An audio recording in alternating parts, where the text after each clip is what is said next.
Morgan County State's Attorney Bobby Bonjean has admitted to WLDS WEAI News that he could have been more aggressive in filing charges against a previously convicted felon.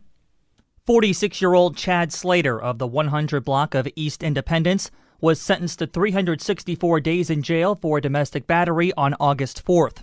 Charges were filed against Slater on June 7th, and the defendant entered an open plea a month later.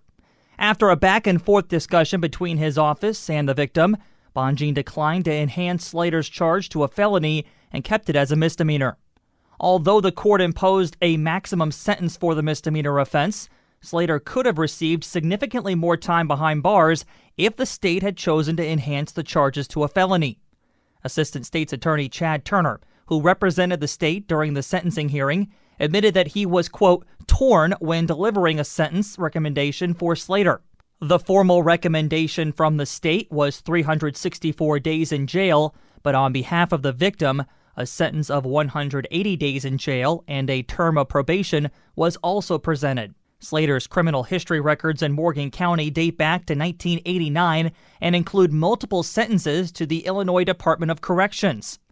Convictions against Slater include a 2002 battery conviction, resulting in 24 days served in jail. In 2006, Slater received 3 separate convictions. The first was for domestic battery, which resulted in a term of probation. Slater violated terms of that probation and was resentenced to 90 days in jail. During that same time, he was placed on probation for violation of an order of protection. Slater received probation and a 36-day jail sentence. Terms of probation were revoked again, and Slater was resentenced to 90 days in jail, running concurrently with the previous revocation. Slater's third conviction, involving domestic battery, also resulted in a 90-day jail sentence. In 2007, a domestic battery charge was enhanced from a misdemeanor to a felony, resulting in an 18-month sentence in the Illinois Department of Corrections. Slater received another felony conviction in 2011 for misuse of a credit card, which resulted in a 2-year sentence in the Illinois Department of Corrections. Circuit Judge Chris Reif, who served as the Morgan County State's Attorney for 9 years before Bonjean took over the position in 2013, presided over the sentencing hearing for Slater last week. With extensive knowledge of Slater's criminal history in mind, Reif addressed the defendant before handing down his official sentencing.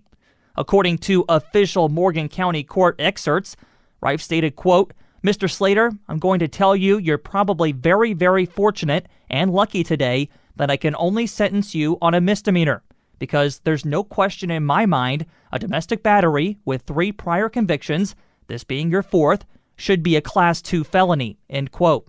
When WLDS WEAI spoke with Reif post-sentencing, he corrected a statement he made in court. Reif noted that, in actuality, Slater could have received a Class 3 felony, punishable by 2 to 10 years in the IDOC, not a Class 2 felony.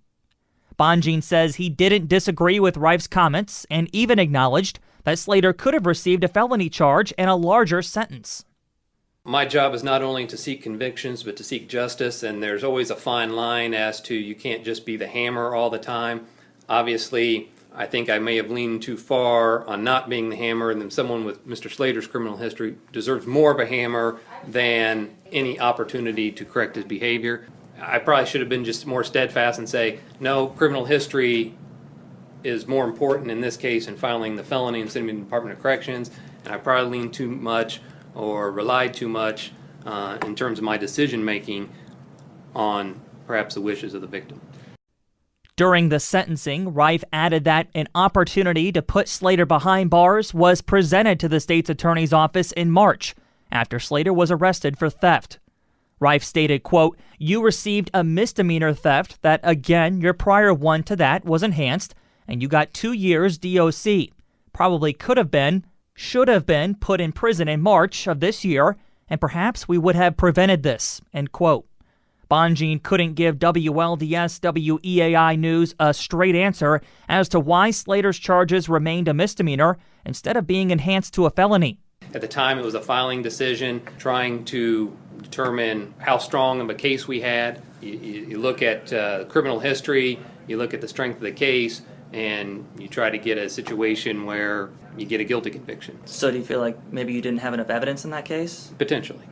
According to Rife, the abuse inflicted by Slater on the victim, quote, could have been very easily been charged as an aggravated domestic battery with a penalty, and with Slater's previous criminal history could have led to no less than 7 or 8 years at 85%, end quote.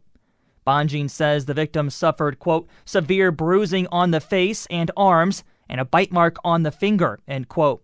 But Rife went into more details in court last week after reviewing the victim impact statement.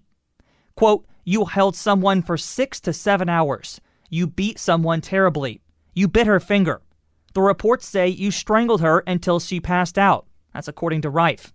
He later added, quote, that itself is automatically a Class 2 aggravated domestic battery, where, again, you would be looking at 3 to 14 years.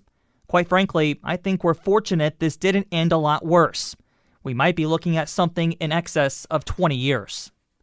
Rife says injuries like this bring up a safety concern for the public and noted, quote, some of what our obligation to do is protect society. We understand the victims of domestic violence sometimes want to see the best in someone, and that's our obligation to make sure this doesn't happen to them or the next person. You've done it 4 times now. Bonjean told WLDS WEAI News that the state's attorney's office needs to send a message that anything related to domestic battery and drugs, quote, will not be tolerated.